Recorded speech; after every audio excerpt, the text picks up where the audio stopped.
Anche tu fai parte di un team sportivo e hai bisogno di un nuovo kit? Crea ora la tua identità insieme a Dimitri Sportswear. Avrai subito un 50% di sconto e il riassortimento a prezzo bloccato. Oltre 300 sono le società che si sono già affidate a noi. E tu cosa aspetti? Contattaci subito al 379 244 8537 o entra su dimitri.com.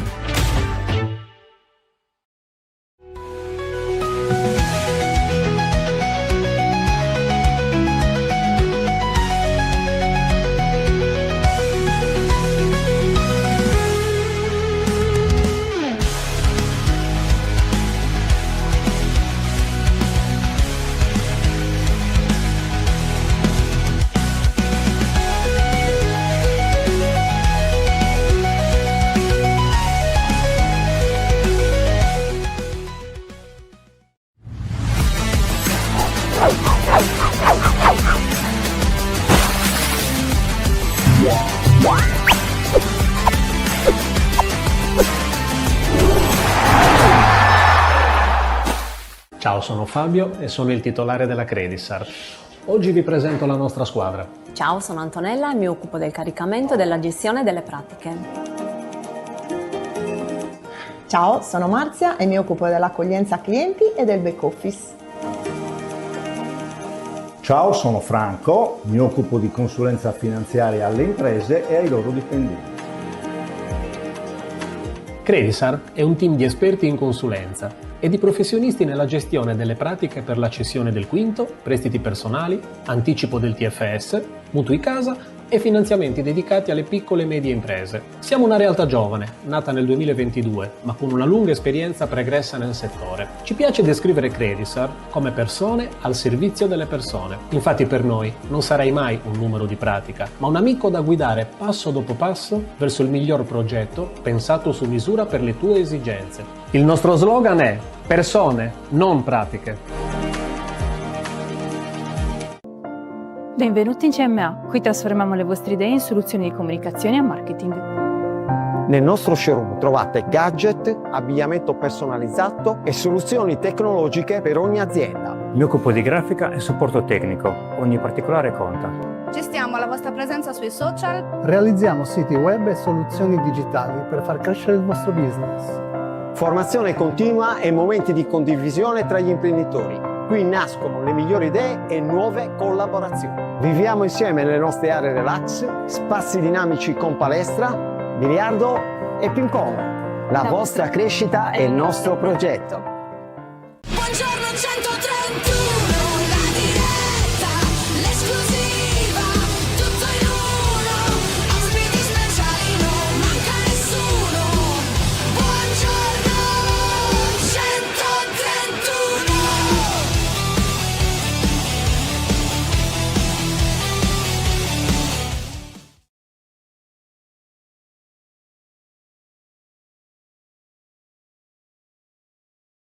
Buongiorno a tutti, bentornati in diretta, giovedì 27 agosto, ultima puntata di questa settimana di Buongiorno 131, puntata ricca di contenuti, parleremo del Serie D, parleremo di Inter, parleremo di mercato, insomma davvero una puntata di quelle che piacciono a noi, di quelle che piacciono all'ottimo e abbondante Luca Di Leonardo. Buongiorno a te, Pago, perché insomma non riveliamo al nostro pubblico il tuo peso, non lo diciamo, non lo diciamo perché poi non è importante, la gente si preoccupa e non vogliamo creare nuove preoccupazioni nei nostri spettatori. Nel frattempo chi è che lo dice? Fede di Fan Club Liguria. Luca sembra della Guardia di Finanza, con quell'Apollo divenuta all'ansia. Non è della Guardia di Finanza, lo possiamo dire. Luca Di Leonardo non è amico delle guardie. Allora, caro Luca,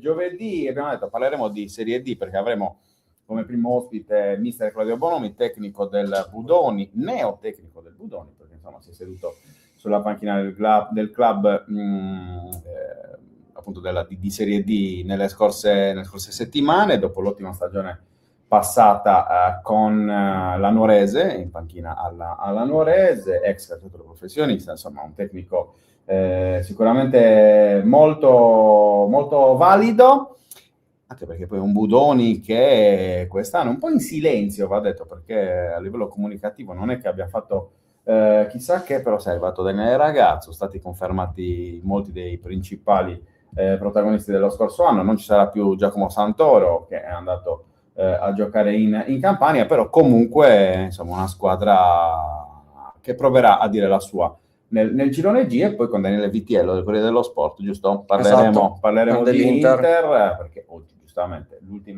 la puntata del giovedì si parla del prossimo avversario del Cagliari, e quindi è giusto parlare di questo. Ma prima di andare a parlare con loro farei un passaggio, no? Facciamo un passaggio sul discorso mercato.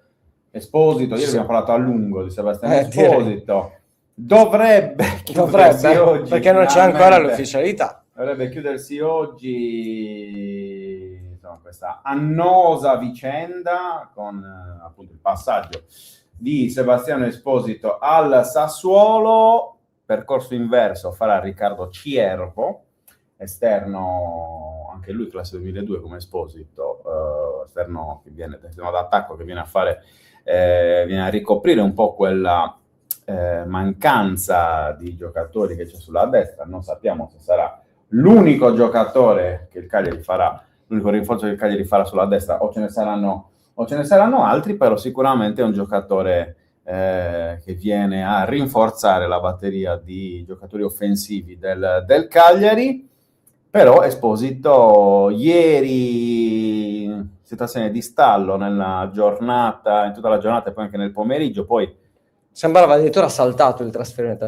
Magari no, però insomma sicuramente non c'erano progressi fino a quando poi l'arrivo di Andrea Pinamonti a Roma, sponda Lazio, ha sbloccato un po' tutto. Sì, perché era appunto quello il nodo, nel senso che ieri Pinamonti appunto è andato alla Lazio, doveva sostenere le visite mediche, anche perché bisogna poi capire, a noi ci interessa tanto quanto, però Esposito a quel punto insieme a Berardi e Lorientè andrebbe a comporre il tridente, perché insieme al tuo amico Bov, esatto, il mitico Bawi. Io ho dei dubbi da questo punto di vista, perché comunque anche l'investimento su Bawi, sulla titolarità di Esposito al Sassuolo, bisognerebbe capire, però non è un problema nostro. L'importante, io penso che alla fine che venga risolta questa situazione. È andata un po' troppo per le lunghe, direi. È andata per le lunghe, è andata poi soprattutto secondo me, nel modo peggiore possibile, perché appunto questo allungarsi, questo veramente trascinarsi fino a oggi, giorno in cui scade anche il secondo certificato medico che a suo tempo aveva presentato Sebastiano Esposito. Insomma, la situazione, dicevamo ieri, lo ribadiamo oggi, caro Luccone, non accontenta nessuno.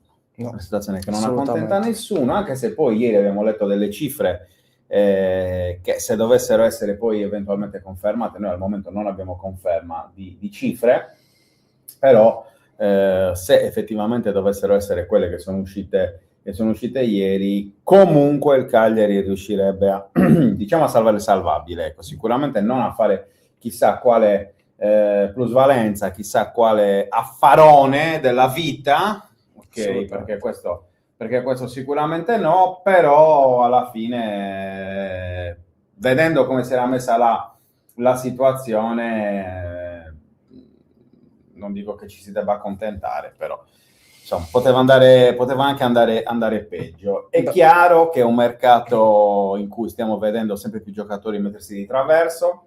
Beh, abbiamo avuto l'esempio di Ken ieri in casa fiorentina. Rowe che ha chiesto la cessione a Bologna.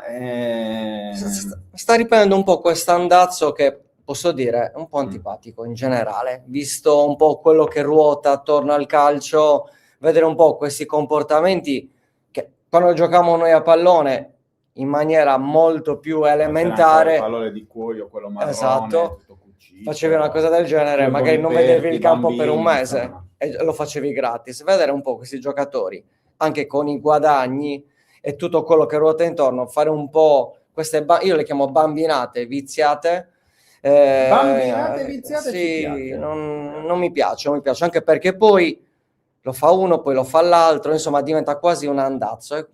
No, non va bene, quindi assolutamente bocciate questo tipo di proteste. Piuttosto vai in campo perché sei pagato per andare in campo, poi puoi parlare con la società.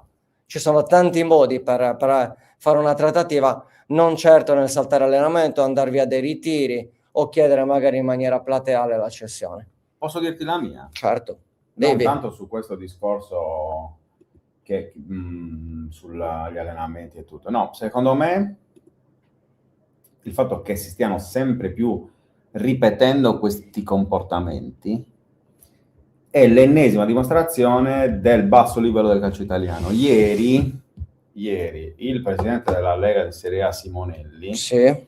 all'interno del Gran Galà del calcio AIC, se non ricordo male. Sì, la stiamo preparando, ci sarà il 2 settembre, sì, Bene, confermo. Stavano parlando forse alla conferenza stampa di presentazione, ha detto la Serie A è diventata ormai un buon campionato di passaggio, dove i giocatori dall'estero vengono a rivalutarsi e poi a puntare di nuovo ad andare all'estero, mentre gli italiani vengono portati via, i migliori italiani vengono acquistati. E ripensa anche soltanto a 15 anni fa, senza andare lontano, quando eravamo ragazzini, bambini e tutto.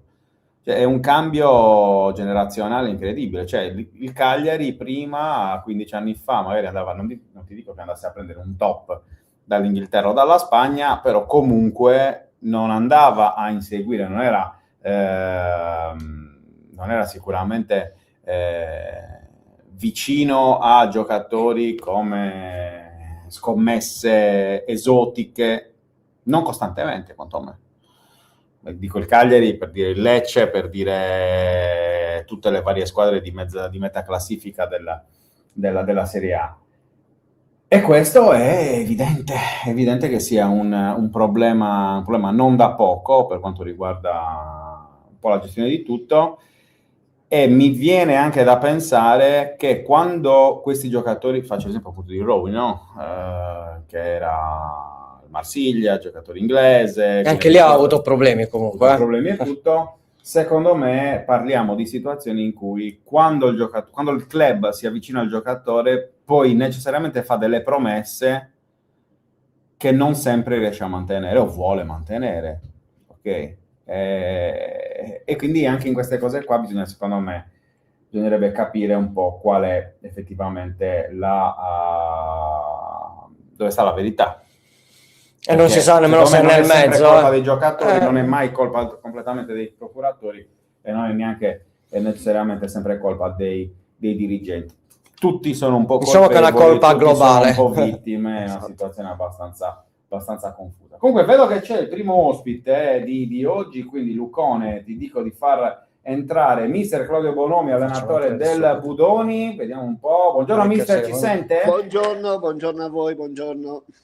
Come stiamo intanto? Tutto bene, grazie, tutto bene. Immagino il fresco che ci sarà anche a Budoni. Immagino il fresco, sì, molto fresco. Dai, l'anno scorso ho patito un po' il fresco, quest'anno patisco il caldo, giusto così. Vabbè, la Sardegna è questa. Allora, mister Claudio Bonomi, dicevamo anche nella presentazione a inizio puntata, insomma, nuovo tecnico del Budoni, l'anno scorso molto molto bene a Nuoro, appunto sulla panchina della Nuorese in eccellenza, quest'anno in Serie D. Le chiedo subito, mister, quali sono le prime impressioni di questa nuova avventura? Impressioni positive perché sono qua con grande entusiasmo, con grande voglia e sicuramente di mettermi sempre ogni giorno all'altezza per questa categoria, e quindi voglio dire, ogni giorno devo imparare qualcosa di nuovo, lo faccio con grande professionalità, con grande sorriso, soprattutto, come ho detto quest'anno ai ragazzi, che voglio una squadra col sorriso, perché quando si allena col sorriso, si viene a campo col sorriso, già secondo me abbiamo acquistato già un punto in avanti rispetto a allenarti magari con tristezza. Che squadra ha trovato, mister? Cosa ho trovato? Ho trovato una grande società molto ambiziosa, società che non ti fa mancare niente, c'è solo da allenarci, c'è solo da far bene durante la domenica. E dico due nomi, non me ne vogliono gli altri ovviamente, però insomma penso a chi è arrivato da Olbia, penso a ovviamente Daniele Ragazzu e anche a Romolo Puzzu, che l'anno scorso sono stati tra i migliori in una annata veramente disastrata per il club olbiese. Che giocatori ha trovato intanto e soprattutto cosa chiede a due giocatori che già l'anno scorso, ripeto, nonostante la retrocessione con l'Olbia, una stagione veramente molto molto complicata, soprattutto dal punto di vista societario, probabilmente cercano anche loro un po' di leggerezza quest'anno a Budoni, no? Beh, sicuramente cercano leggerezza perché vengono da un'annata, no? Parlando un po' con Daniele, con Romolo, da un'annata molto pesante, no? A livello mentale soprattutto, e quindi avevano bisogno forse di una ventata nuova e di un entusiasmo nuovo. Noi ci siamo riusciti a prenderli, sono due ragazzi secondo me eccezionali, sia Romolo che Daniele, soprattutto Daniele che poi l'età avanza ma ha sempre una gran voglia di mettersi in discussione, ha sempre una gran voglia di dimostrare, quindi ho trovato veramente un ragazzo eccezionale, ma nello stesso campo anche Romolo è un ragazzo molto utile, è un ragazzo che ascolta molto, è giovane, c'è ancora da imparare, c'è ancora da crescere, quindi voglio dire, sono pedine fondamentali per il nostro gruppo, che alla fine è un gruppo giovane e nuovo.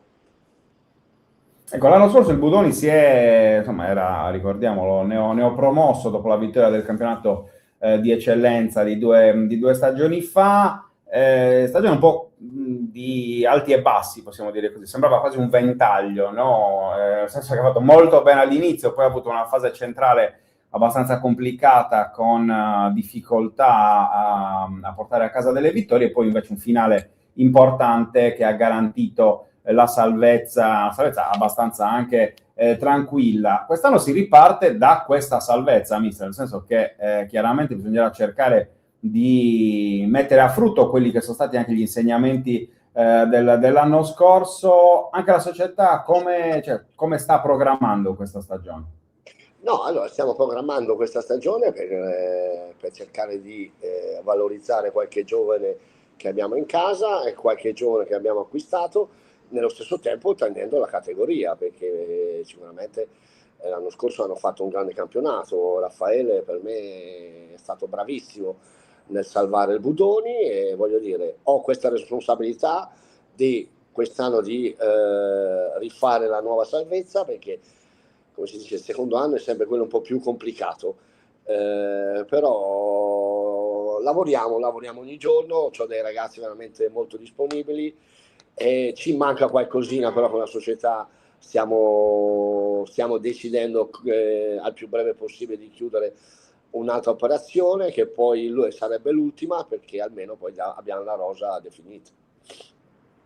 Assolutamente sì, riparto anche dalle conferme, no? Perché Pietro Ladu, si riparte da Pietro Ladu, un giocatore molto molto esperto della categoria, ma penso anche a Schirru, ex giocatore del settore giovanile del Cagliari, Ljubanovic, insomma si riparte comunque da un po' quello che è stato lo zucchero duro dell'anno scorso, poi ripartendo anche dai nuovi, la tendenza che abbiamo notato rispetto magari al passato, quando magari si guardava più al mercato estero, quest'anno tanti giovani italiani, anche per cambiare un po' tendenza. Cosa si aspetta anche dai nuovi? Beh, mi aspetto tanto, perché sono stati scelti, li abbiamo visionati, e qualcuno già lo conoscevo, qualcuno no, voglio dire, però sono tutti ragazzi volenterosi che hanno voglia di crescere anche loro. È vero che Pietro e Schirru sono il nostro zoccolo duro, nel senso fanno un po' da chioccia per tutti quanti. Sicuramente sono due giocatori che non li scopro oggi nemmeno loro, perché Pietro ha delle qualità veramente sopra ogni riga. Di Schirru invece è stato veramente una grande sorpresa, perché è un ragazzo che mi piace tantissimo, un ragazzo che poi ascolta ogni giorno, mi impressiona anche durante l'allenamento, e quindi veramente lui è stato un acquisto in più quest'anno, secondo me. Hai qualche domanda per il mister? No, io volevo capire e chiedere anche al mister che comunque inizia a breve il campionato, che tipo di campionato si aspetta non solo del Budoni ma in generale delle 5 sarde presenti nel girone?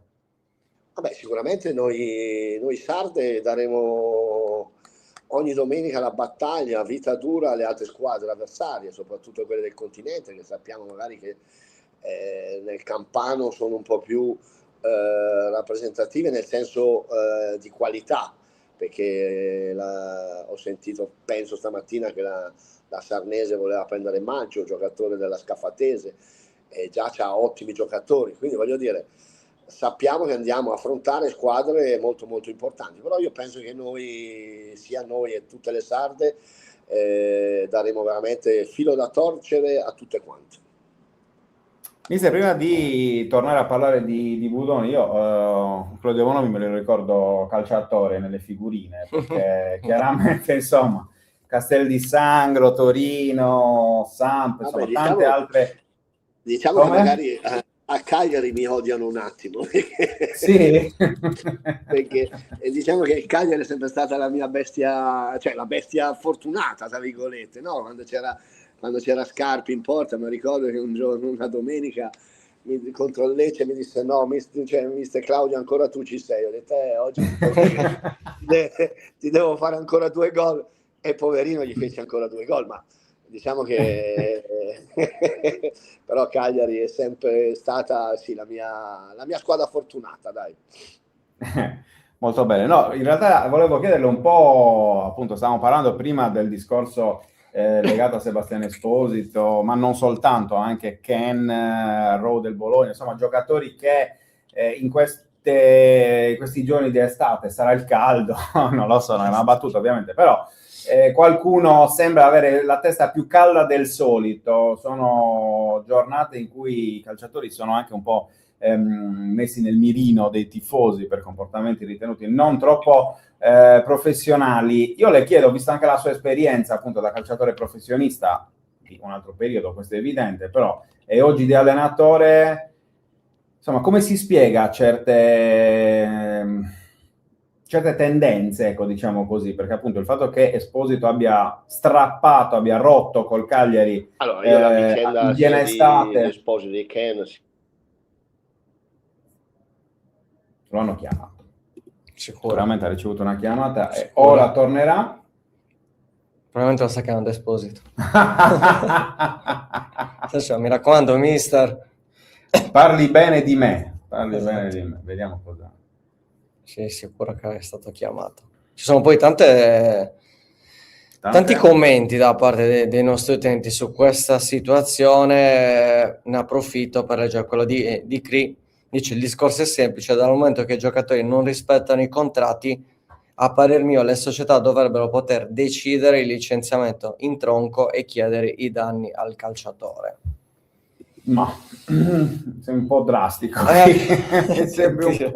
È cambiato qualcosa, è cambiato la famosa sentenza Bosman, ha cambiato la prima, è quella che un po' ha sparigliato le carte. Poi perché è ovvio, comunque i calciatori erano praticamente erano schiavi delle società. Se la società diceva tu non ti muovi oppure tu devi accettare quella determinata squadra, rischiavano anche di stare in tribuna per diversi mesi. Diciamo che la verità sta sempre nel mezzo e la decisione giusta è sempre nel mezzo. La società non deve essere schiava del giocatore, ma nemmeno il giocatore deve essere schiavo della società. Ci deve essere sicuramente un po' più di comunicazione, mettiamolo da questo punto di vista. Eccolo qua. Mister. Faccio entrare. No, eccoci. Scusate, è caduta la linea, perdonatevi. Non c'è problema. Allora, dicevo, non so la vicenda Esposito e Ken di preciso, perché quello che so che leggo tramite i giornali. Io posso solo dire che al giorno d'oggi questi ragazzi non hanno più la passione soprattutto del calcio, ma hanno solo esclusivamente una passione, che è quella economica, ma lo vedo anche poi in categorie inferiori. Quindi voglio dire, la colpa può essere della società, può essere del giocatore, può essere dei procuratori, che voglio dire va sempre divisa. Sicuramente secondo me qualcosa va rivisto anche per le società, cioè nel senso, non è che poi magari un giocatore, io dico sempre, è vero che hai fatto bene, è vero che, tra virgolette, sei un giocatore importante per il Cagliari, chi per esso, e sicuramente il tuo contratto va adeguato, ma questo non sta scritto da nessuna parte. Però poi mi metto nei panni delle società che se in caso un anno ti rompi un ginocchio, stai fermo un anno, cosa fa la società? Non ti dovrebbe pagare. Cioè, ci sono delle situazioni secondo me un po' complicate e le società secondo me vanno anche tutelate sotto questo punto di vista. Eh sì, sicuramente è un punto di vista abbastanza interessante, no, più che altro perché poi quello che poi dispiace chiaramente è che anche giocatori che hanno comunque... magari Esposito c'ha le sue ragioni, io questo non so, nel senso sia Esposito che Ken, io non so i dettagli giusti, quindi io parlo da esterno, da persona esterna, certo, da quello che leggo e quello che sento, punto. La seconda parte della domanda era: da allenatore come si gestiscono queste situazioni? Cioè, perché chiaramente Esposito è stato, per esempio, Ken idem, no? Cioè, sono dei giocatori molto molto importanti anche per le sorti sportive, chiaramente, della squadra. Come si riparte senza di loro? Cioè, come fa l'allenatore? Non è facile ripartire, non è facile. Io dal mio canto farei di tutto magari per far cambiare idea a questi due giocatori. Poi dopo, se non ci riesco, vado a prendere eventuali rincalzi, però se io ce l'ho in casa, so che è mio, faccio di tutto per risanare questo strappo. Poi attenzione, se è una, non lo so, che è un'imposizione della società, allora anche lì l'allenatore dice, alza le mani, dice va bene, prendiamo un altro giocatore. Io adesso, poi noi le dinamiche ben precise non le sappiamo, cioè, certo, noi certo, sono tante voci, no? Anche voi giornalisti, sono tante voci che si sentono in giro, cioè, capito? Però le dinamiche ben precise non si sanno. Certo che io dico sempre, anche ai miei ragazzi, che noi siamo fortunati a venire al campo, a fare un lavoro dove ci divertiamo, a fare un lavoro all'aperto, dove lavoriamo 1 ora e mezza al giorno e, tra virgolette, troviamo anche quello che ci paga. Quindi voglio dire, per quello io dico sempre, noi dobbiamo venire col sorriso, perché c'è gente che lavora 8 ore al giorno, si spacca la schiena e prende molto meno di noi. Quindi voglio dire, ci vuole anche rispetto per i tifosi, quello che dico sempre. Sì, assolutamente. Ci sono due domande. Interessante. Vai, sono due domande. Vai. La prima, allora, no, inizio da Liriboy, che dice: avrei una domanda per il signor Bonomi. Cosa ne pensa della questione Kings League e giocatori che preferiscono lasciare la Serie D e scendere di categoria per poterla fare senza troppi problemi? Le chiedo se da parte della società e se lui lascerebbe andare via qualche giocatore a giocare quel campionato nel mezzo della stagione. Beh, allora, innanzitutto non lo manderei via, lo farei rimanere con la squadra, perché se tu hai un contratto e lo devi anche rispettare. È il discorso che facevo prima, non c'è più la passione, vanno in Kings League perché magari mi danno, faccio un esempio, attenzione, 100 euro in più, ma io questo non lo so, perché adesso purtroppo si fa tutto esclusivamente basato ai soldi, non si fa basato all'amore per lo sport, all'amore per il calcio, all'amore anche per le società. Cioè, io dico, al primo giorno io ho detto ai miei ragazzi che questo sport va amato, perché questo sport lo devi amare fino alla fine, ma lo devi amare e rispettarlo, perché poi dopo se no, ecco, si fanno figuracce che poi alla fine sono figuracce che poi le colpe a darle alla società, a darle al giocatore, non si sa. Scusate, ma c'avevo un'ape che mi stava dando fastidio. Questo è parlare male è parlare male dei procuratori, hai capito? Me l'hanno mandata l'ape. No, scherzo. Quindi no, io parti scherzi, io non lo manderei mai un giocatore mio a giocare in Kings League, ma se lo fanno è perché esclusivamente per soldi, tutto qua. E poi c'era anche un'altra domanda di Marco che dice: buongiorno mister, che ricordo ha di quella tripletta al delle Alpi contro il Cagliari nel 97? E infatti vedi il Cagliari sì, fu Torino-Cagliari 3-0, fece una tripletta. E vabbè, il ricordo è sempre stampato nella mia mente, ma non vivo di ricordi, questo ci è fuori di dubbio, cioè nel senso perché è stato un ricordo, è stato il mio passato bellissimo, perché è stato un passato bellissimo, e poi una cosa che non farò mai pesare i miei giocatori, che io sono stato un ex giocatore professionista, anzi non ne parlo quasi mai con loro delle mie vicende passate. Perfetto. Daniela dice: finalmente qualcuno che è dentro il calcio e che che lo dice senza peli sulla lingua. Insomma, anche il discorso relativo un po' alle varie querelle. Ma poi, mister, sicuramente l'avranno perdonata per quella tripletta, perché poi alla fine il Cagliari è salito in Serie A a fine della stagione, il Torino no, quelli aveva anche cambiato squadra, quindi insomma, perdonato sicuramente per quello, perdonato al 100%. Ci mettiamo noi, ci mettiamo noi la buona parola. No, torniamo ovviamente al Budoni, perché insomma domenica, no, sabato, non domenica, perché voi giocate sabato. Esatto, perché il turno è sabato e domenica, ma voi giocate sabato il derby contro il Latte e Dolce, derby di Coppa Italia, primo turno di Coppa Italia di Serie D, poi in campionato settimana prossima contro la Sarnese. Saranno due partite non banali, mister. Uno perché intanto la prima sempre si rompe il ghiaccio e quindi non è mai semplice. Poi un derby, e poi prima ha parlato proprio della Sarnese che sta per prendere maggio, cioè chi conosce il girone G sa quanto un attaccante come Maggio faccia la differenza nella categoria. Insomma, sono due partite non banali. No, sono due partite per noi importantissime, perché poi sabato è la prima ufficiale davanti al nostro pubblico.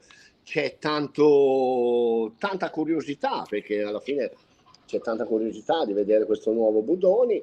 Sappiamo e so di affrontare una grande squadra, perché Latte Dolce è una grande squadra anche loro giovane, ma con tanti giovani promettenti, cioè voglio dire, quindi penso e mi auguro che sia una bella partita. Poi da domenica penserò alla Sarnese, perché sappiamo che la Sarnese è la squadra che tra virgolette potrebbe dire la sua fino alla fine del campionato. Assolutamente sì. Mister Claudio Bonomi, grazie davvero per essere stato con noi stamattina. Buon lavoro, ovviamente. Per l'esordio, ci sentiamo durante la stagione. Buon lavoro, mister, buon lavoro. Alla prossima. Grazie. Eccoci qua. Allora, c'era un commento. È sempre un piacere. Sì, assolutamente. Ma poi ha anche parlato a 360 gradi, quindi complimenti vivissimi. Allora, non è che scegliamo ospiti. Beh, hai ragione anche tu. Allora, Dani dice: riguardo alla sigla di chiusura, mi è piaciuta, perché ieri c'era stata la domanda, è stata però la Dani l'unica a commentarlo, quindi aspettiamo. L'hanno commentato anche durante la diretta. Mentre passava sì, però anche oggi Nicola, sì, è vero, Nicola, bravo. Detto... Salutiamo anche Giorgio. Grande Buongiorno, Giorgio, carissimi, grande mitico. Giorgio. E sì, sigla di chiusura che ha fatto il nostro Federico Cogoni, quindi insomma complimenti, è giusto che se li prenda a lui. Grande fede. È giusto, ho dato due dritte, diciamo, su come farla, ecco, diciamo così. No, c'era un commento prima sul discorso di Paolo, non so se riesce a recuperarlo, che mi preme rispondere. Allora, è uno dei primi. Vediamo. Esposito, questo Esposito. Eccolo qua. L'ho trovato insieme. Vai. Come mai Di Paolo ceduto con diritto di riscatto non l'avete, eravate strasicuri per il prestito secco, carenza di informazione, l'ultima prodezza dell'onnipotente Giuffredi. Allora, molto semplice, caro Valentino, anzi tra l'altro ringrazio perché ci dai la possibilità anche di rispondere sul tema. Carenza di informazione. Noi sapevamo fino a un'ora prima che uscisse questa roba dell'Avellino, dei dialoghi continui con lo Spezia, dei passi avanti con lo Spezia. È arrivato l'Avellino che evidentemente ha offerto qualcosa di più. Evidentemente il giocatore e il suo entourage, quindi lo stesso Giuffredi, tanto per tornare a parlare di di un protagonista di queste settimane, hanno preferito la Serie B invece che la Serie C in prestito secco. Evidentemente il Cagliari ha deciso che potesse essere una soluzione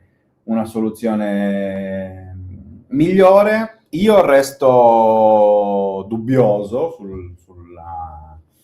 su come sia stata conclusa poi anche questa operazione. Io l'avrei dato in prestito secco e basta, come è stato fatto per Alba Racing, all'Albacete, appunto in prestito secco. Evidentemente sono cambiate le cose anche insomma, una volta che è arrivata l'offerta, sono cambiate le cose, ma per capirci, ieri sul fronte Esposito è arrivato, ci ha provato il Genoa all'ultimo, ci ha provato il Genoa con offrendo addirittura l'obbligo di riscatto e non il prestito di riscatto. Poi Esposito, cuore doriano, ovviamente credo che sia fatta una solona risata all'ipotesi di poter andare al Genoa. Però questo cosa vuol dire? Vuol dire che anche gli agenti si muovono, cioè i procuratori si muovono per cercare effettivamente e magari, non lo so, c'erano delle situazioni pregresse anche tra Giuffredi e l'Avellino che hanno portato magari a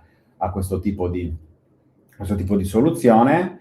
E poi sapete, il mercato è un attimo, perché se la tua fonte solita o comunque il club non ti risponde, e magari perché sta parlando con un altro e risponde all'altro e l'altro arriva prima, funziona così. Cioè, a noi è capitato di dare la notizia per primi di Alba Racing all'Albacete e di Prati chiusa con Racing Santander, perché siamo stati bravi e fortunati in quel momento a essere noi le persone giuste in quel momento, e gli altri sono arrivati dopo, e così capita la stessa cosa a noi. Quindi cioè, sul mercato è un ciclo continuo, no? Quindi capita anche che le situazioni cambino veramente in un'ora o in mezz'ora, insomma, così è così, ecco. Detto che comunque in questi ultimi giorni di mercato cambia tutto, nel senso che quello che oggi può essere X, domani è Y e dopodomani è Z.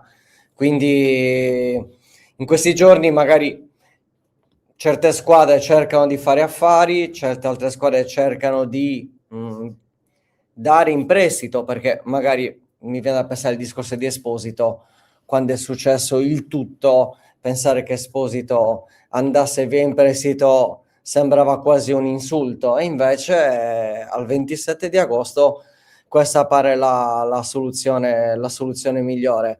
È anche vero che non è solo il Cagliari che ha delle problematiche, anzi il Cagliari forse è una delle squadre più attive della Serie A. Ci sono tante squadre che devono ancora completare la rosa e altre che non hanno veramente tanto in esubero. Mi viene da pensare ad esempio a un ex Cagliari, ovvero Folorunso. Il Napoli comunque non l'ha mai utilizzato e pare stia andando verso il Monza. Quindi comunque parliamo sempre di situazioni che magari a giugno e luglio non erano minimamente pensabili. A fine agosto, quando il mercato sta chiudendo e c'è necessità di chiudere, tra virgolette, i conti, ci sono anche delle operazioni che magari non ti aspetti. Quindi è un mercato molto, molto strano, un mercato molto strano. È difficile riuscire a capire. Poi secondo me quest'anno col Cagliari, cioè nel mercato del Cagliari, c'è un ulteriore elemento di novità e anche cioè, che può essere utile secondo me per spiegare anche questo tipo di operazioni sempre in prestito con diritto di riscatto, no? Il fatto che c'è un cambio societario in corso, e quindi secondo me anche da un certo punto di vista è anche giusto che chi è in questo momento al potere, chi è in questo momento al controllo del club, e quindi la parte di Giulini, per capirci, Giulini in questo caso non voglia, non so quale sia poi anche il verbo migliore in questo caso, non voglia prendere delle decisioni che poi incideranno sul futuro, ok? E quindi, insomma, quindi anche questo è certamente una un elemento da considerare. È una squadra che il Cagliari in questo senso, tolto il Romano, tutti gli altri sono praticamente giocatori da valutare nel senso, tolto il Romano e anche Kofler, ecco. Però Esatto. gli altri, diciamo, tolti i giovani, gli altri sono giocatori che magari sì, potranno fare bene l'anno prossimo, potranno eventualmente continuare a fare bene, far parte del Cagliari, oppure giocatori come Mazzitelli, Suleiman, Chilixo e Foloruncio stesso, presi, fanno una stagione e poi si vedrà. Bisognerà un po' capire anche che tipo di risposta effettivamente poi darà la stagione. L'inizio è stato positivo e su questo non ci sono dubbi, bisognerà capire poi a lungo andare come andrà.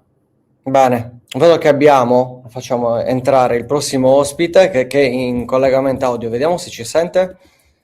Daniele, ciao, ci senti? Ciao ragazzi, io vi sento, spero voi mi sentiate. Perfettissimo Daniele. Allora, Daniele Vitiello, inviato dell'Inter, il Corriere dello Sport, grazie mille per aver accettato il nostro invito. Grazie Daniele, a voi. ti faccio una domanda insomma abbastanza ovvia, ovvero che tipo di Inter si presenterà a Cagliari domenica alle 20:45 alla Domus? Un Inter che cerca continuità, quantomeno dal punto di vista dei risultati, perché l'anno scorso, dopo la bella vittoria all'esordio in campionato contro il Torino, poi arrivarono 2 sconfitte che un pochino andarono a complicare il cammino di Chievo all'inizio. Adesso si cerca continuità perché nel frattempo bisogna aumentare il tasso di qualità all'interno di una prestazione che non è stata poi così importante nonostante il risultato netto contro il Monza, e bisogna alzare i giri nel motore perché tra una settimana poi c'era uno scontro diretto contro il Napoli e sappiamo quanto poi questo sia stato un tema che abbia accompagnato la squadra di Chievo nello scorso anno, quindi anche per arrivarci al meglio l'Inter cerca sicuramente una prestazione importante, un risultato positivo in quel di Cagliari, consapevole che non sarà facile, viene da un trend positivo ma sono state tutte partite comunque molto combattute e questo non l'hanno assolutamente dimenticato, quindi non sottovaluteranno l'impegno, si punterà anche un pochino a capire quello che sarà lo stato di forma dei giocatori che poi si sono aggregati strada facendo durante la preparazione di quest'estate tra la Germania e la tournée intercontinentale, e immaginiamo ci potrà essere anche poi possibilità di vedere per la prima volta in maglia nerazzurra anche Curtis Jones, molto probabilmente a partita in corso e non dall'inizio. Perfetto. Ti chiedo nello specifico su un giocatore, ovvero Pier Esposito. Lo scorso anno a Cagliari fece il primo gol in Serie A, dovrebbe rinnovare, insomma si aspetta solo la comunicazione ufficiale. Qual è stata la crescita di questo giocatore in un anno, da Cagliari a Cagliari, ecco? No, una crescita sicuramente importante perché è un giocatore che sta dimostrando di poter dare un contributo non soltanto in fase realizzativa. 10 gol alla prima stagione con l'Inter dei Grandi sono sicuramente un bottino non trascurabile, bottino che ovviamente lui punta a migliorare nel corso di questa sua seconda stagione, ma al di là di questo, come dicevo, è un giocatore che dà tanto alla squadra anche quando poi si trova a giocare magari spalle alla porta o comunque lontano dall'area di rigore. Lo abbiamo visto con il Monza, sono quelle le partite in cui magari può essere ancora di più riferimento anche per agevolare quelli che possono essere gli inserimenti dei compagni. È un Inter che negli ultimi 7 anni ha superato sempre la quota dei 100 gol. Pier Esposito sarà sicuramente un'arma in più anche in questo senso, un giocatore che dà ampie garanzie a Cristian Chivu, che lo ha visto crescere, non dimentichiamolo, anche prima di arrivare sulla panchina della prima squadra dell'Inter, perché lo aveva allenato poi durante la sua esperienza al settore giovanile, ed è anche per questo che ha trovato terreno fertile poi per maturare ancora di più. Il passo successivo che devono fare lui e anche Bonni, che nonostante manchi ancora qualche giorno alla fine del mercato, sembra destinato comunque a rimanere in nerazzurro salvo colpi di scena, è dare poi a Chivu la dimostrazione di poter giocare insieme dal primo minuto, perché quello che un pochino è mancato l'anno scorso nelle rotazioni, Chivu lo ha fatto, si è affidato a loro due, soltanto praticamente quando è stato costretto, ed è capitato proprio nella partita in cui mai avrebbe voluto, cioè nel derby di ritorno, poi perso anche malamente dall'Inter, non tanto per il risultato ma per la prestazione. Ecco, dalle alternative all'Lautaro Thuram ci si aspetta un passo in avanti proprio dal punto di vista dell'affidabilità e della continuità nell'arco della stagione, nonostante più Esposito soprattutto abbia dato segnali più che rassicuranti. Sì, ciao Daniele, no, volevo chiederti un po' sul mercato appunto dell'Inter, perché è stato un mercato diviso in più fasi, no? Cioè la prima parte sembrava che l'Inter non riuscisse a prendere nessuno da palestra in giù, poi invece c'è stata l'accelerazione, Spence, lo stesso Curtis Jones, insomma, Stones. Come valuti il mercato dell'Inter ora che mancano 5 giorni alla fine? Ma io credo che nonostante il tifoso dell'Inter poi si sia lasciato anche sorprendere un pochino da queste improvvise accelerazioni, la dirigenza dell'Inter ha abituato ormai negli anni ad avere un pochino anche la capacità di andare oltre quello che può essere l'imprevisto che fisiologicamente ti si può presentare davanti durante una sessione di mercato, ed è legato magari a situazioni strettamente economiche come nel caso di Palestra, o per motivazioni più particolari come ad esempio nel caso di Calaili. L'importante è non farsi prendere dalla frenesia in determinati frangenti e mettere sotto contratto un giocatore magari anche soltanto per far tacere l'opinione pubblica o accontentare i tifosi. Questo è il rischio che magari ha corso l'Inter a un certo punto, ma è stata brava ad aspettare, perché gode di una dirigenza che ha sicuramente l'esperienza dalla sua, e si è resa conto che magari in quel momento i 45 milioni che chiedeva il Tottenham per Stones rappresentavano una valutazione drogata da quello che era stato l'esploit mondiale del ragazzo, e con l'asse che comunque si era creato con l'entourage c'è stata possibilità di attendere e far sì che si sgonfiasse un pochino questa valutazione e che poi Spence arrivasse all'Inter con un impegno economico inferiore. E poi anche quello che è accaduto sull'asse con Curtis Jones va secondo me in questa direzione, un giocatore che l'Inter aveva adocchiato già a gennaio e con il quale c'è stato un filo diretto anche con Christian Chivu. L'importante all'interno di una sessione di mercato in cui ti proponi di fare tante cose di un certo livello è riuscire poi ad arrivare a Dama. Le tempistiche passano in secondo piano, soprattutto quando poi è una sessione così lunga e quando si arriva poi sempre a ridosso degli ultimi giorni. Sappiamo benissimo, per andare a puntellare determinate situazioni, l'Inter è riuscita a fare tante cose di quelle che si era proposta di fare. L'unico neo, secondo me, che rimane un pochino riguarda quello che poi è la possibilità, la capacità di andare a liberarsi di quelli che sono gli esuberi.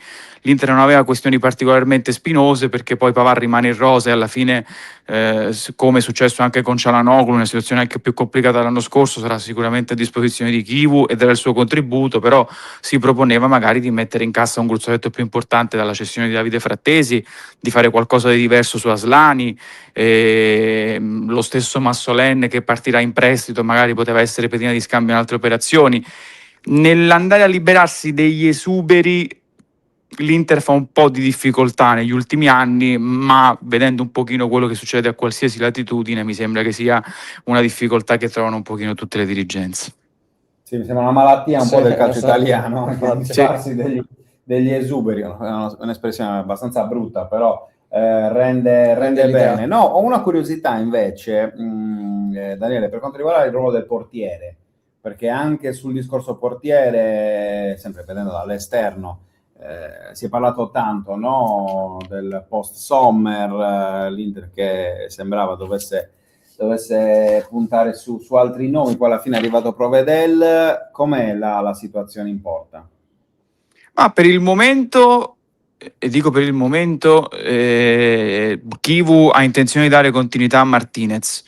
Non dimentichiamo che l'anno scorso il suo piano iniziale era quello di poter dare all'alternativa di Sommer, che in quel caso era Pepo Martinez, una continuità importante nell'arco della stagione, fargli giocare ogni volta magari 2-3 partite di fila, non aspettare che si verificasse l'incidente di turno, l'infortunio o magari l'indisponibilità del portiere titolare per metterlo in campo così all'improvviso. Voleva che il giocatore potesse avere una certa continuità che non ha avuto per vicende personali, ma non solo, perché poi al di là di quello che è successo in ottobre, che è riuscito ripeto, diciamo anche un pochino a mettersi alle spalle, se Martinez non ha preso il posto di Sommer a stagione in corso è perché aveva dato comunque non aveva dato garanzie dal punto di vista tecnico, cosa che col passare dei mesi Chivu sembra aver ricevuto, ed è anche per questo motivo che si è deciso di magari non investire quel margine di 20 milioni su un portiere come Vicario, che magari non avrebbe fatto così tanto la differenza rispetto a Martinez, e si è andati in continuità. Ora si ripropone quella che può essere un'alternanza nell'arco della stagione, quantomeno un'alternanza, perché Provedella ha dato dimostrazione nel precampionato di poter essere un portiere affidabile anche a certi livelli, e quindi avrà le sue opportunità anche in Coppa e non soltanto in partite di secondo livello. Poi di quante partite giocherà Martinez e se poi la gerarchia sarà così netta dipenderà soltanto dal tipo di risposte che darà stagione in corso. Non ci sono gerarchie prestabilite, non ci sono posizioni che non si possono toccare, tutto è in discussione, tutti sono in discussione, e questo vale anche per i portieri all'Inter. Sì, proprio su questo, Daniele, ti chiedo, abbiamo parlato del portiere, completiamo il discorso relativo all'attacco. È uscito un po' quel rumors su Lautaro Martinez, interesse da parte del Barcellona. Sai, quando qui a Cagliari nomini Lautaro Martinez vengono un po' i brividi, perché la media che ha Lautaro contro il Cagliari, insomma, 12 partite, 12 gol e un assist, sarà della partita domenica? Assolutamente sì. Assolutamente sì, so di non dare magari una bella notizia ai tifosi del Cagliari, ma sarà sicuramente la partita. C'è una rassegnazione totale. Si sa, insomma, la notizia se non segna, non Esatto, se segna. Infatti. Intanto ci sarà, perché è stato in campo anche col Monza, nonostante fosse verosimilmente al 30% della sua condizione, perché sappiamo benissimo quanto poi lui tenga ad essere in campo.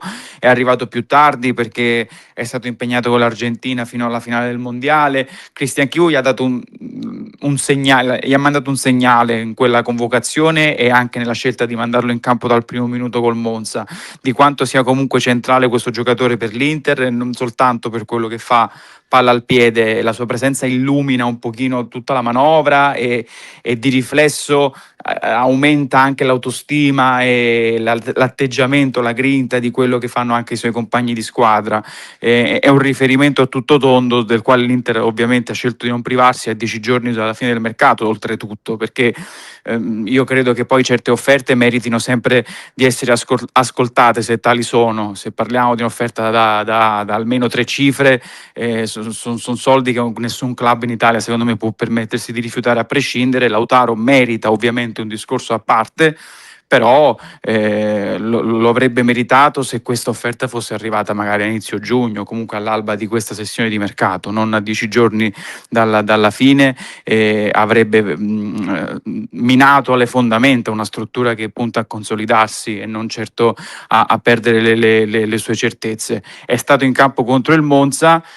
Ora, con una settimana in più di lavoro, di allenamento con la squadra nelle gambe, ci aspettiamo che sia titolare anche con il Cagliari, anche perché poi c'è un Thuram che non ha tutti questi minuti nelle gambe, perché ha avuto un problema muscolare che ancora si trascina dietro, sembra a disposizione, ma comunque Chivu sta pensando di preservarlo, e l'unica alternativa di Appio Esposito sarebbe a quel punto Bonni, e come vi dicevo non c'è ancora quella sensazione che Pio Esposito e Bonni dal primo minuto possano giocare insieme, ecco, all'Inter. Se non è accaduto col Monza, immaginiamo non accadrà neanche a Cagliari.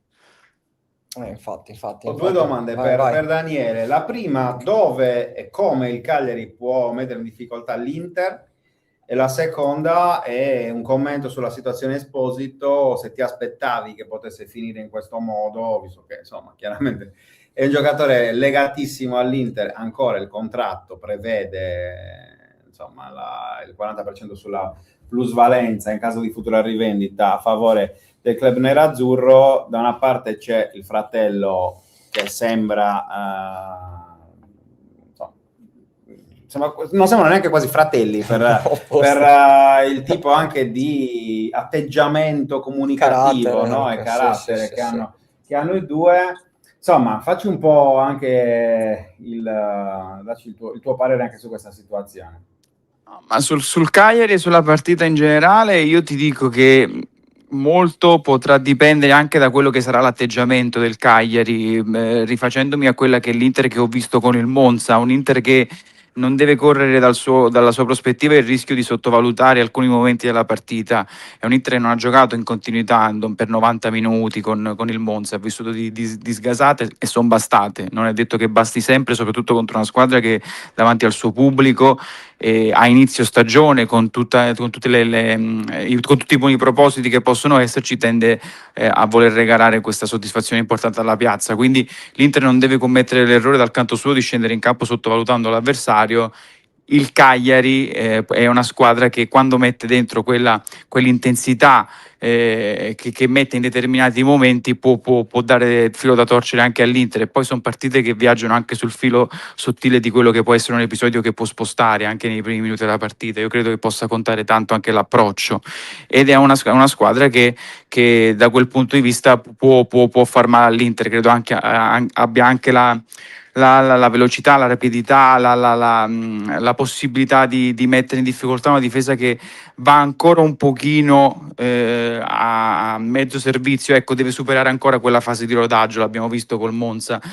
Credo che poi alla fine giocherà ancora Kanji al centro della difesa. Kanji, questo è uno dei temi che si porterà dietro l'Inter ancora per un po' di tempo, è un giocatore che forse rende più da braccetto che da centrale, essendo partiti sia De Vrij che Acerbi, l'unico di ruolo sembra essere Stones in questo momento, oltre ad Akanji che poi in effetti è stato il titolare ma che non dà sempre lo stesso tipo di garanzie, e il Cagliari forse da quel punto di vista può provare ad approfittare un pochino di quella che è un Inter ancora in fase di rodaggio. Sulla situazione di Esposito, non avendola vissuta dall'interno, faccio un pochino di fatica. Quello che posso pensare io da fuori, ma magari sbagliando, è che il ragazzo sia stato un pochino mal consigliato al netto di tutto. Credo che poi quando succedono situazioni di questo tipo le responsabilità siano sempre un pochino da distribuire tra tutti gli attori protagonisti della vicenda, però quello che dispiace è che alla fine il giocatore abbia rotto così con una piazza che sembrava lo portasse in palmo di mano, sembrava avergli riservato il trattamento, la stima, la fiducia, l'affetto che magari ha dato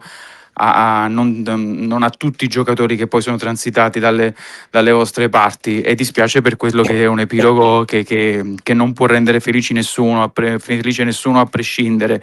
E ripeto, pur non avendola seguita da vicino, tendo a pensare che sia stato un pochino mal consigliato e che delle volte magari con un po' di diplomazia in più e senza, magari provando a contare fino a 10 prima di esplodere o prima di prendere certe posizioni, soprattutto a mezzo stampa, c'è sempre da considerare la via alternativa che magari può rappresentare un compromesso che non ti soddisfa del tutto, ma che non ti preclude poi la possibilità di essere ancora ben visto da tutti e di godere dell'affetto di una piazza che ha fatto tanto nei tuoi confronti.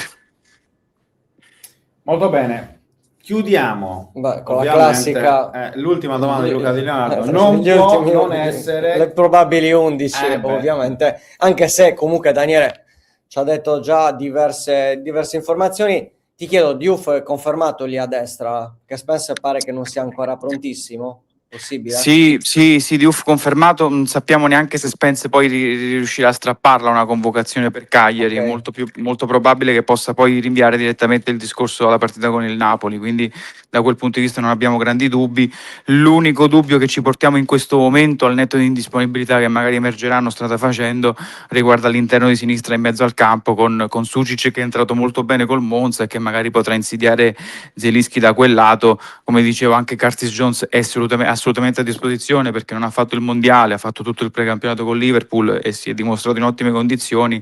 Immaginiamo che poi possa entrare a gara in corso, e per il resto anche in difesa, nonostante sottolineavamo prima magari qualcosina non è andato nel verso giusto contro il Monza, proprio per questo motivo Christian Chivu poi di solito tende a dare una prova d'appello a tutti, e quindi mi aspetto che vada un pochino in continuità e che trovi magari spazio a partita in corso anche giocatori che non sono entrati contro il Monza, su tutti Pavard e Carlos Augusto, che magari puntano anche loro a dare un contributo.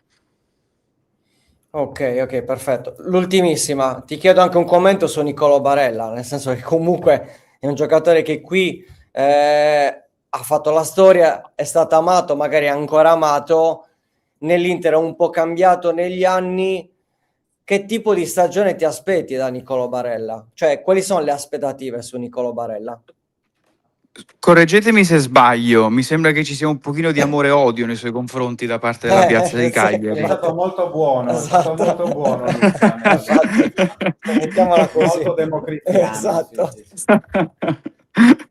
Detto questo, Barella per l'Inter è sicuramente uno dei punti fermi, vice capitano non soltanto in campo, quindi non leader tecnico, ma anche all'interno dello spogliatoio. Ormai è sicuramente un riferimento per tutti, una stagione che dovrà sicuramente andare in continuità con le altre. Quando si alza il ritmo di Barella ne beneficia tutta la squadra. Si è allontanato un pochino dalla porta negli ultimi anni, da un contributo diverso, ma senza mai fermarsi nell'arco dei 90 minuti, e la sua disponibilità è quello che emerge un pochino più di ogni altro aspetto. E nell'Inter di quest'anno probabilmente, e ne beneficerà secondo me tanto, c'è la possibilità di far riposare un pochino di più Barella per una scelta tecnica, perché le alternative in mezzo al campo sono molto più sovrapponibili a Barella di quanto non fossero negli scorsi anni. È andato via un giocatore come Frattesi che rappresentava qualcosa di molto diverso rispetto a Barella, che ti poteva aiutare in determinati contesti, ma che andava anche un pochino ad alterare quello che è il piano gara dell'Inter.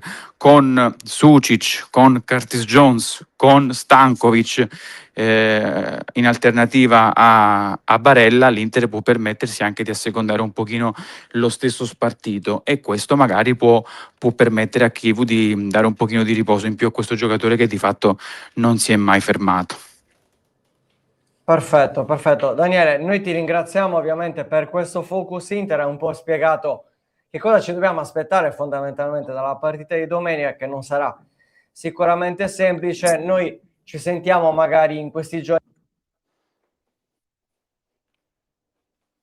Ciao ragazzi, mi sentite? Io non vi sento più, volevo soltanto salutarvi. Adesso ci senti? Ora vi sento, Ok. perfetto. Volevamo semplicemente ringraziarti ovviamente per il Focus Inter, Grazie. ci sentiremo questi giorni per eventuali variazioni di formazione, e grazie ancora e buon lavoro. A voi ragazzi, buon lavoro. Grazie mille, ciao Daniele. Ciao ciao. Eccoci qua. Molto bene. Ci sentite? Sì. Sì, stiamo sentendo col microfono del tuo computer. Evidentemente c'è qualcosa che non va col tuo microfono, ma non sarebbe Buongiorno 131. Esatto. Va bene, ragazzi, allora chiudiamo questa settimana, seconda settimana di Buongiorno 131, ma non chiudiamo col nostro palinsesto, perché stasera intanto ci sarà la presentazione di Daniel Maldini alle ore 17, quindi vi proporremo il live testuale con poi come sempre i vari contenuti. Domani non ci sarà Buongiorno 131 ovviamente, ma Stasera ti stai dimenticando che c'è Fanta 131 che sarà intorno a 18:30, 19. Quindi molto, dopo la conferenza. sei molto ottimista sull'orario, però sì, dalle 19 piace, in poi. Mi piace il tuo ottimismo. Mi piace il tuo ottimismo. Quindi, vabbè, vedremo. Poi io non l'avevo detto appositamente perché non sapendo, cioè con questa conferenza alle 17. Però allo stadio.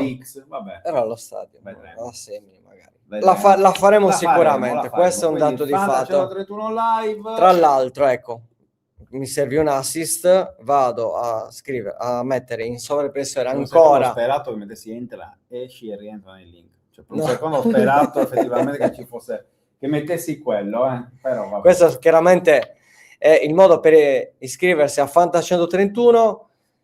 Sino a ieri sera c'erano 365 squadre, quindi ci aspettiamo, ecco, che entro questo turno si possa arrivare ai 380-400. Chiaramente ricordiamo, iscrizione gratuita, mercato aperto fino al 10 settembre, quindi vi iscrivete, fate la rosa, mettete la formazione, poi prossima settimana si possono fare ancora cambi. Ricordiamo che si potrà iscrivere entro e non oltre il 10 settembre, quindi ci sono i primi 3 turni di campionato dove potete fare la vostra rosa, e poi chiaramente chiuderemo le iscrizioni per poi iniziare una seconda fase dopo la sosta del 2 settimane di sosta, dove inizierà la Coppa Tramazza, ricordiamo ancora una volta esclusivamente per gli abbonati al canale YouTube di 131. Fra? Molto bene. Ci rivediamo in diretta sabato sera, anzi no, domani forse dovrebbe esserci Aperi Torres, chi è, poi vedremo, non lo so, ma spero di sì. E poi sabato, perché sabato gioca la Torres, quindi sabato sera poi ci sarà la vigilia di Cagliari Inter e poi ovviamente domenica con prepartita e post partita direttamente dallo stadio, dall'Unipol Domus. Quindi grazie a tutti coloro che ci hanno seguito, grazie a coloro che recupereranno anche in replica come sempre. Con Buongiorno 131 ci rivediamo lunedì 31 agosto alle 10 come sempre qui nella meravigliosa nostra nuova redazione. Ringraziamo come sempre gli amici di UTG per ospitarci. Ci ritroviamo appunto con Buongiorno 131 lunedì alle 10. Ciao. Ciao e sigla. Ciao a tutti.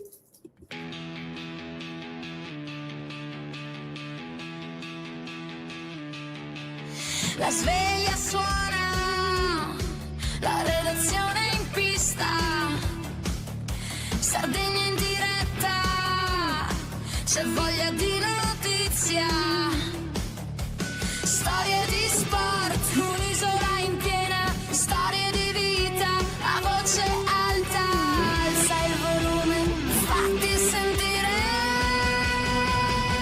Buongiorno 131, la diretta, l'esclusiva, tutto in uno, ospiti speciali, non manca nessuno. Buongiorno 131.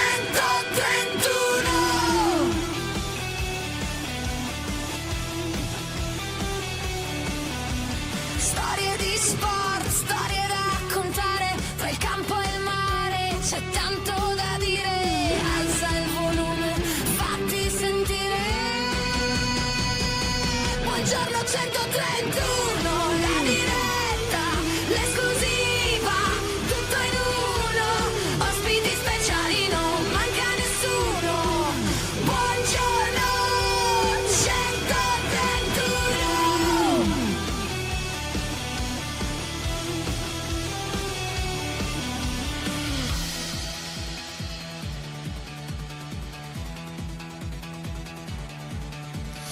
Alza il volume, fatti sentire, la Sardegna voce è pronta a stupire, un ritmo che batte, che non vuol finire.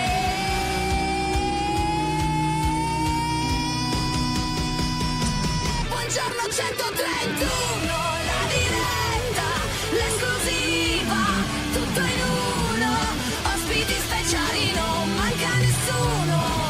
Buongiorno 131.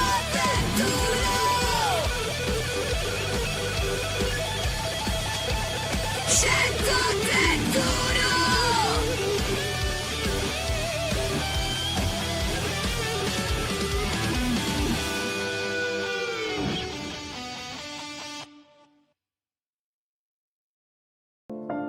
Benvenuti in CMA, qui trasformiamo le vostre idee in soluzioni di comunicazione e marketing.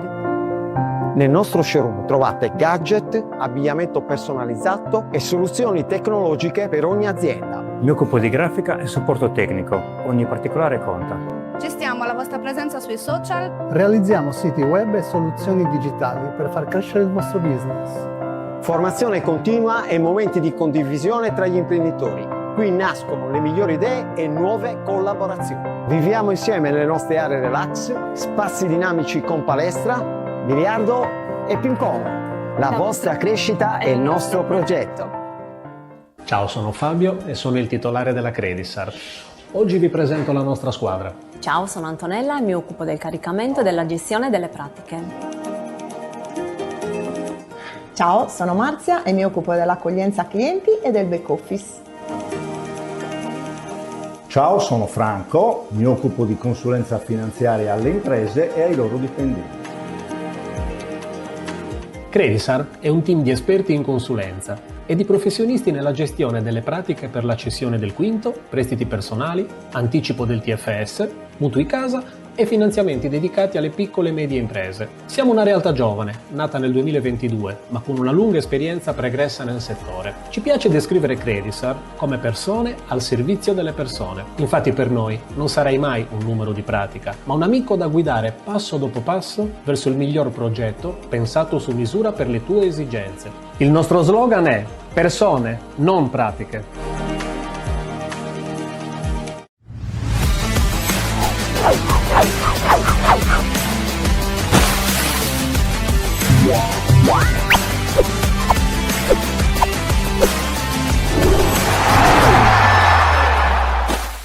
Anche tu fai parte di un team sportivo e hai bisogno di un nuovo kit? Crea ora la tua identità insieme ad Inicri Sportswear. Avrai subito un 50% di sconto e il riassortimento a prezzo bloccato. Oltre 300 sono le società che si sono già affidate a noi. E tu cosa aspetti? Contattaci subito al 379 244 8537 o entra su dinicri.com.